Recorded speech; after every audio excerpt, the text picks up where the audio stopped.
ಬಂಧುಗಳೇ, ಇದೇ ಮಾರ್ಚ್ 29ನೇ ತಾರೀಕು ಭಾನುವಾರ ಬೆಳಗ್ಗೆ 10 ಗಂಟೆಗೆ ಕುರುಬರ ಶಕ್ತಿ ಕೇಂದ್ರ ಶ್ರೀ ಕಾಗಿನೆಲೆ ಮಹಾಸಂಸ್ಥಾನ ಕನಕ ಗುರುಪೀಠ ಬೆಳ್ಳೂಡಿ ಶಾಖಾ ಮಠದಲ್ಲಿ ಜಗದ್ಗುರು ಶ್ರೀ ನಿರಂಜನಾನಂದಪುರಿ ಸ್ವಾಮೀಜಿಗಳು ಎಸ್ಟಿಗೆ ಸಂಬಂಧಪಟ್ಟಂತಹ ಸಭೆಯನ್ನ ಕರೆದಿದ್ದಾರೆ.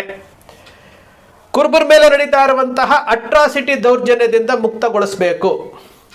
ಕುರುಬ ಸಮುದಾಯ ಶೈಕ್ಷಣಿಕವಾಗಿ, ಆರ್ಥಿಕವಾಗಿ, ಔದ್ಯೋಗಿಕವಾಗಿ, ರಾಜಕೀಯವಾಗಿ ಬಹಳ ಹಿಂದುಳಿದಿದೆ. ಅದಕ್ಕೆ ಒಂದು ಪರ್ಯಾಯವಾಗಿ ಕುರುಬರ ಜೀವನ ಮತ್ತು ಭವಿಷ್ಯಕ್ಕೋಸ್ಕರವಾಗಿ ನಮಗೆ ಉಳಿದಿರುವುದು ಒಂದೇ ಒಂದು ಮಾರ್ಗ, ಅದು ಎಸ್ಟಿ ಮೀಸಲಾತಿಯನ್ನು ವಿಸ್ತಾರ ಮಾಡಿಕೊಳ್ಳೋದು.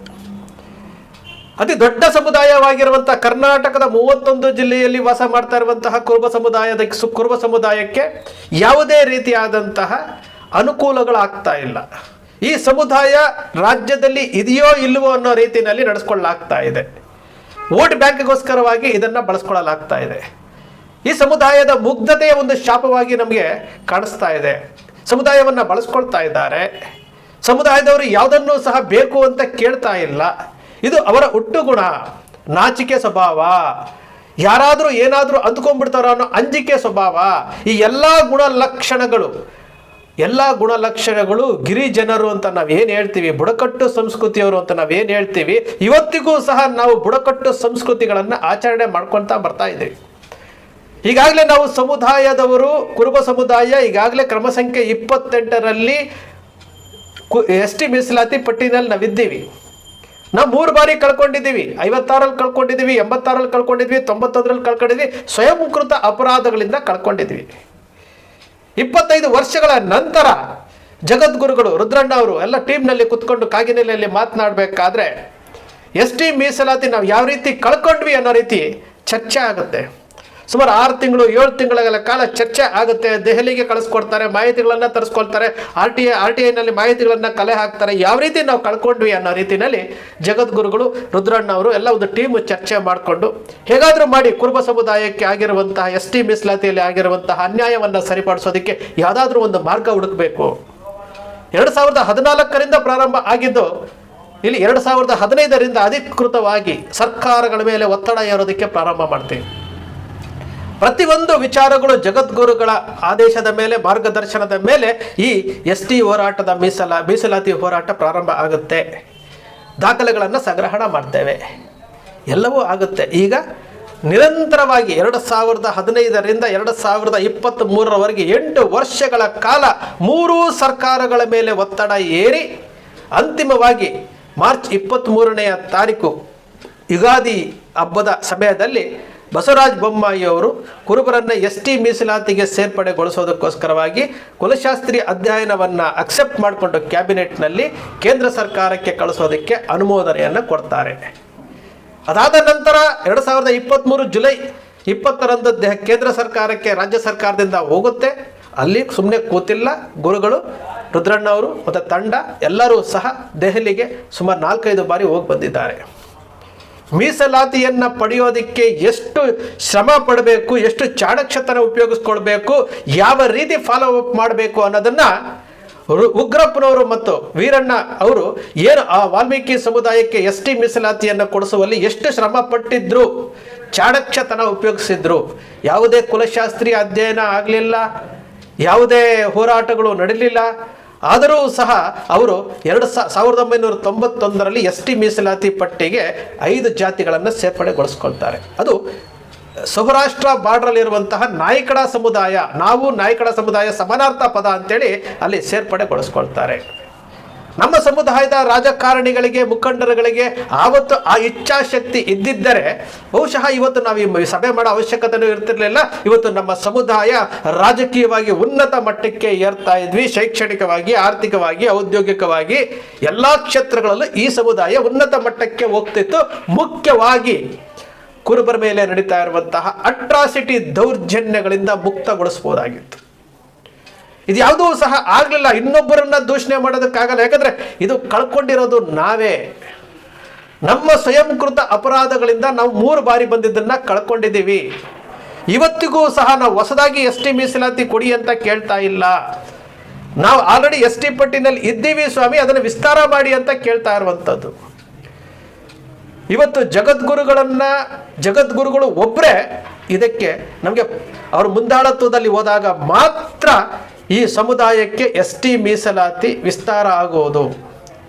ಯಾಕಂದ್ರೆ ಈ ಸಮುದಾಯವನ್ನು ಮುನ್ನಡೆಸುವಂತಹ ಯಾರೂ ಸಹ ನಮಗೆ ಕಾಣ್ತಾ ಇಲ್ಲ. ಒಬ್ಬ ಸಮುದಾಯದ ಒಬ್ಬ ವ್ಯಕ್ತಿಯಾಗಿ, ಒಂದು ಪತ್ರಿಕೆಯ ಸಂಪಾದಕನಾಗಿ ನಾನು ಆಲೋಚನೆ ಮಾಡಿರುವಂಥದ್ದು, ನಾನು ಎಲ್ಲ ಅವಲೋಕನ ಮಾಡಿರುವಂಥದ್ರಲ್ಲಿ ಈ ಸಮುದಾಯವನ್ನ ಮುನ್ನಡೆಸುವಂತಹ ಒಬ್ಬ ನಾಯಕರನ್ನ ನಾವು ಸೃಷ್ಟಿ ಮಾಡಿಲ್ಲ.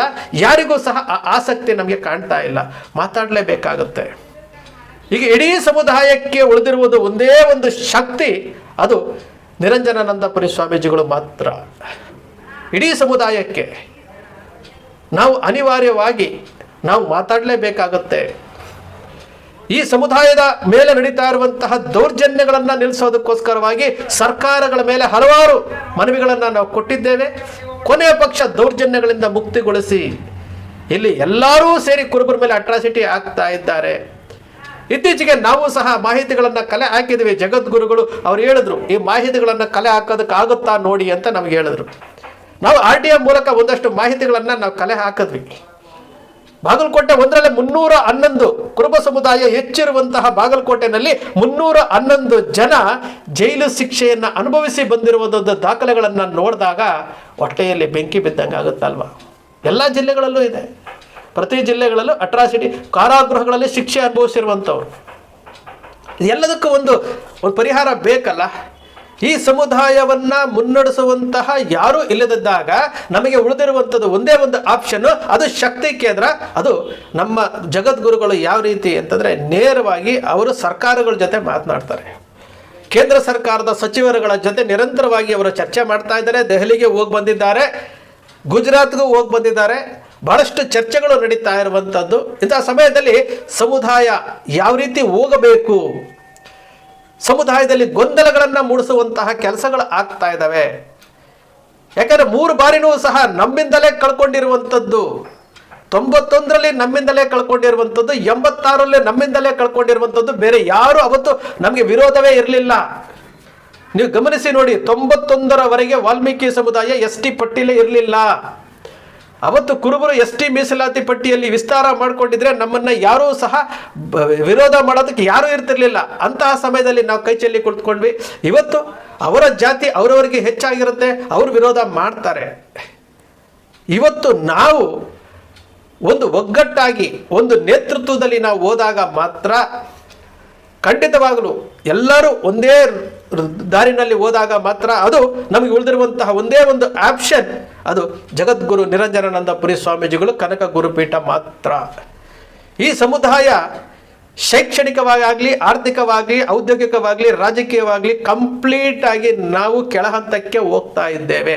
ರಾಜಕೀಯದಲ್ಲಂತೂ ಟೋಟಲಿ ಝೀರೋ ಅಂತ ಹೋಗ್ತಾ ಇದ್ದೀವಿ. Totally zero. ರಾಜಕೀಯದಲ್ಲಿ ಏನೂ ಇಲ್ಲ, ನಾವು ಶೂನ್ಯ ಅಂತ ಹೋಗ್ತಾ ಇದ್ದೀವಿ. ಶೈಕ್ಷಣಿಕದಲ್ಲಿ ಇವತ್ತು ಮಠಗಳು ಏನು 1992ರಲ್ಲಿ ಮಠಗಳು ಪ್ರಾರಂಭ ಆಗುತ್ತೆ. ಅದಾದ ನಂತರ ಹಂತ ಹಂತವಾಗಿ ನಾವು ಹೋಗಿ ಏನು ಇವತ್ತು ಮಠಗಳು ಶಿಕ್ಷಣ ಸಂಸ್ಥೆಗಳು ನಡೆಸ್ತಾ ಇರುವುದರಿಂದ ಒಂದಷ್ಟು ಶಕ್ತಿ ಬಂದಿದೆ ನಮಗೆ. ಸಮಾಜಕ್ಕೆ ಸೇರಿರುವಂತಹ ದೊಡ್ಡದಾದಂತಹ ಯಾವುದಾದ್ರೂ ಒಂದು ಡಿಗ್ರಿ ಕಾಲೇಜ್ ಇದೆಯಾ ಅಂದರೆ ನಮ್ದು ಒಂದು ಡಿಗ್ರಿ ಕಾಲೇಜ್ ಇಲ್ಲ. ನಮಗೆ ನಾವೇ ಆತ್ಮಾವಲೋಕನ ಮಾಡಿಕೊಳ್ಬೇಕಾದಂತಹ ಸ್ಥಿತಿ. ಇಲ್ಲಿ ಸಮುದಾಯ ಮುಖ್ಯ, ವ್ಯಕ್ತಿಗಳು ಮುಖ್ಯ ಅಲ್ಲ. ನಾನು ಮುಖ್ಯ ಅಲ್ಲ, ನೀವು ಮುಖ್ಯ ಅಲ್ಲ. ಇಲ್ಲಿ ಸಮಾಜ ಮುಖ್ಯ, ಸಮುದಾಯ ಮುಖ್ಯ.